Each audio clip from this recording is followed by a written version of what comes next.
Hello friends, welcome to சமையல் புரிது. இன்றைக்கி நம்ம வீடியோவில் பார்க்க போகிற ரெசிபி இட்லி, தோசை, சப்பாத்தி, ரொட்டி, ஊத்தாப்பம், சுட சுட சாதத்துக்கெல்லாம் போட்டு சாப்பிட்ற மாதிரி ரொம்ப அருமையான சத்தான சுவையான சைடிஷ் ரெசிபி பார்க்க போகிறேங்க. இந்த முறையில் நீங்கள் சைடிஷ் செஞ்சு கொடுத்தீங்கன்னா வீட்டில் எல்லோரும் விரும்பி சாப்பிடுவாங்க. அவ்வளோ ருசியாக இருக்குங்க இந்த சைடிஷ்ஷு. கண்டிப்பாக ஃப்ரெண்ட்ஸ், இந்த சைடிஷ் வீடியோவை பார்த்துட்டு இதே முறையில் இதே அளவுகளோட ட்ரை பண்ணி பார்த்துட்டு எப்படி வந்துச்சுன்னு உங்களுடைய கருத்துக்களை ஷேர் பண்ணுங்க.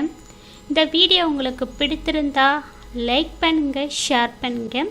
நம்ம சேனலை இப்போ தான் நீங்கள் முதல் முறையாக பார்க்குறீங்கன்னா சப்ஸ்கிரைப் செய்து கொள்ளுங்கள். கூடவே பெல் ஐக்கானை கிளிக் பண்ணி வச்சுக்கோங்க. இந்த வீடியோவை முழுமையாக ஸ்கிப் பண்ணாமல் பாருங்கள். இப்போ வாங்க இந்த சைடிஷ் ரெசிபியை எப்படி செய்கிறதுன்னு பார்க்கலாம். சைடிஷ் செய்கிறதுக்கு ஸ்டவ் மேலே கடாயில் 1.5 டீஸ்பூன் அளவுக்கு எண்ணெய் சேர்த்துருக்கேன். எண்ணெய் சூடானதும் அடுப்பை சிம்மில் வச்சுட்டு காரத்துக்கு 3 பச்சை மிளகாய் கட் பண்ணிவிட்டு சேர்த்துருக்கேன். பச்சை மிளகாவை முழுசாக சேர்த்திங்கன்னா எண்ணெயில் சேர்த்து வதக்கும் போது வெடிக்கும். அதனால் கட் பண்ணிவிட்டு சேர்த்துக்குங்க. 3 பச்சை மிளகாய், 5 பூண்டு பற்கள், ஒரு சின்ன துண்டு இஞ்சி அடுப்பை சிம்மில் வச்சுட்டு நம்ம வதக்கிக்கலாங்க.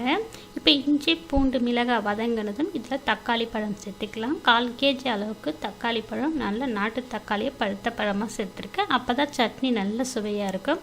இப்போ தக்காளியை சேர்த்து நல்லா வதக்கிக்கலாங்க, ஒரு 4 நிமிஷம் போல்.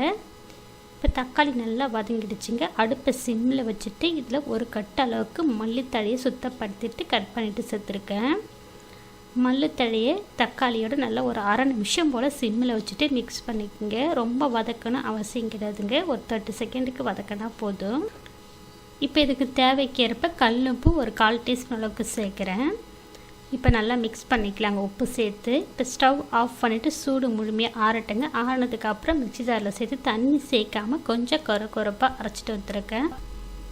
இப்போ இதுக்கு ஒரு தாளிப்பு கொடுத்துக்கலாங்க. தாளிப்பு கரண்டில் 1/2 டீஸ்பூன் எண்ணெய், 1/2 டீஸ்பூன் கடுகுளுத்தம்பருப்பு, 2 வரமிளகாய், கொஞ்சமாக கருவேப்பிலை வாசனைக்கு. இது எல்லாம் பொரிஞ்சதும் நம்ம மிக்ஸ் பண்ணியாச்சுங்க. இந்த சைடிஷோட மிக்ஸ் பண்ணி சுட சுட இட்லியோட, தோசையோட, சப்பாத்தியோட, ரொட்டியோட, சுட சுட சாதத்தெல்லாம் போட்டு சாப்பிட்டிங்கன்னா அவ்வளோ ருசியாக இருக்குங்க. கண்டிப்பாக ஃப்ரெண்ட்ஸ், இந்த முறையில் நீங்கள் சைடிஷ் செஞ்சு கொடுங்க, ரொம்ப விரும்பி சாப்பிடுவாங்க. ரொம்ப சத்தான சுவையான இந்த சைடிஷ் ரெசிபியை வீடியோவை பார்த்துட்டு இதே முறையில் இதே அளவுகளோட ட்ரை பண்ணி பார்த்துட்டு எப்படி வந்துச்சு உங்களுடைய கருத்துக்களை ஷேர் பண்ணுங்கள்.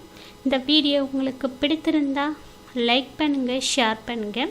நம்ம சேனலுக்கு மறக்காமல் சப்ஸ்கிரைப் பண்ணுங்கள். கூடவே பெல் ஐக்கானை கிளிக் பண்ணி வச்சுக்கோங்க. அதில் ஆல்ன்ற ஆப்ஷன் வரும், அதையும் கிளிக் பண்ணி வச்சுக்கோங்க. இந்த வீடியோவை ஸ்கிப் பண்ண நம்ம முழுமையாக பார்த்ததுக்கு